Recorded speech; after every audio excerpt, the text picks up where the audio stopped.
Can tell the Deputy President is that he lives to fight another day. It is quite unfortunate, but our politics is based on betrayal, it's based on backstabbing. So it is called occupational hazard. And once you get in the field, you have to be ready for it. Tuko na women rep hapa wa kaunti ya Kirinyaga, Njeri. Karibu sana. Leo najua nimekuona umeweza kuweza kumsupport katika siku chache zilizopita, ama mwaka mzima umeweza kumsupport naibu wa rais. Leo ni siku tuseme mbaya kidogo kwake. Sijui una maoni gani? Swahili. Any. Okay.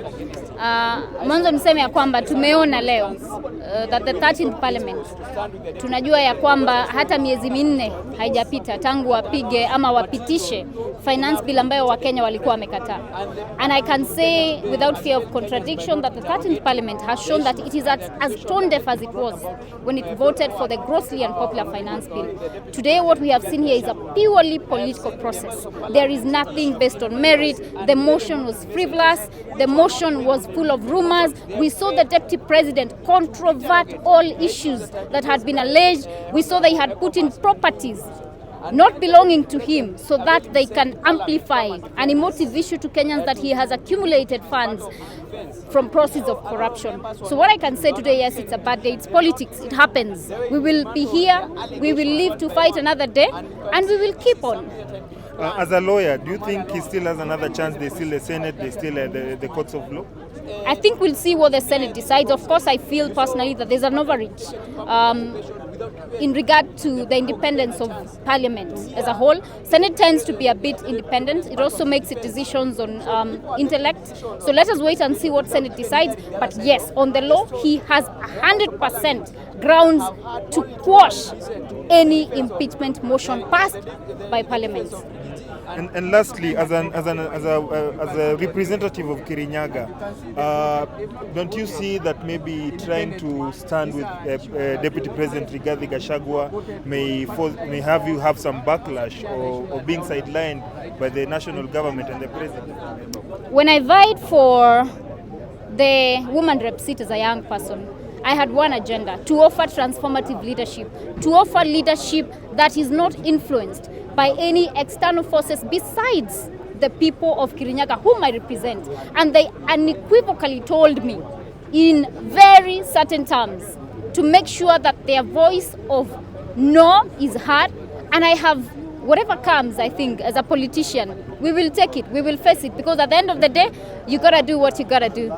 And lastly, as a young leader, we've seen MPs trying to make decisions that are influenced from somewhere else.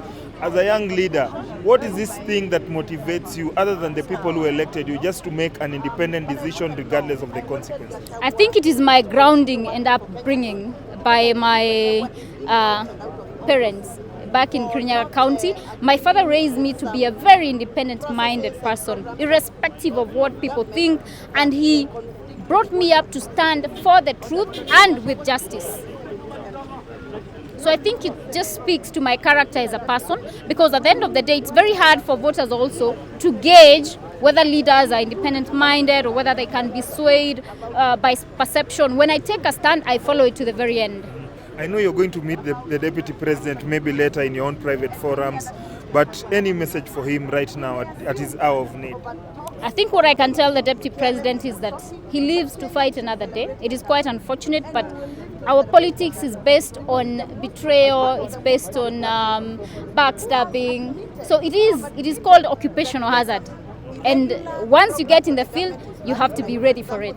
Thank you very much, Honorable Njeri. Sorry. Allow me to ask you this question. I just want to understand from you, maybe if you have something you've heard from the second family, Deputy spouse, and the family. How are they?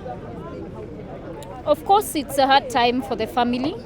Generally speaking, it would be a very hard time for anyone, because this is a family, if you recall, that gave up many freedoms to support this government, campaign for this government.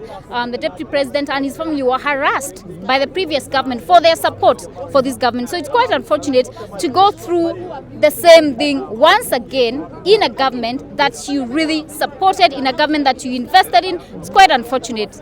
Just an additional question in regards to what is going on in the country. What message do you have for His Excellency William Samoei Ruto?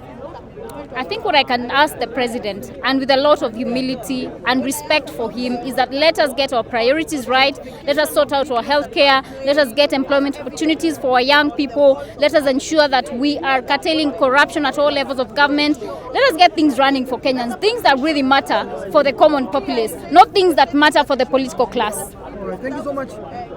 Thank you. I, William Samoei Ruto, truly and diligently.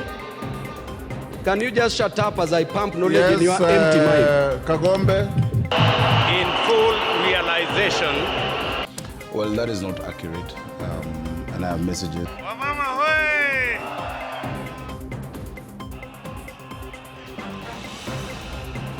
Gachagua. Wakenya si wasikii Gachagua. My brother President William Ruto, please find it in your heart to forgive me. It's almost at 1.9 billion. Hii ndio utamu ya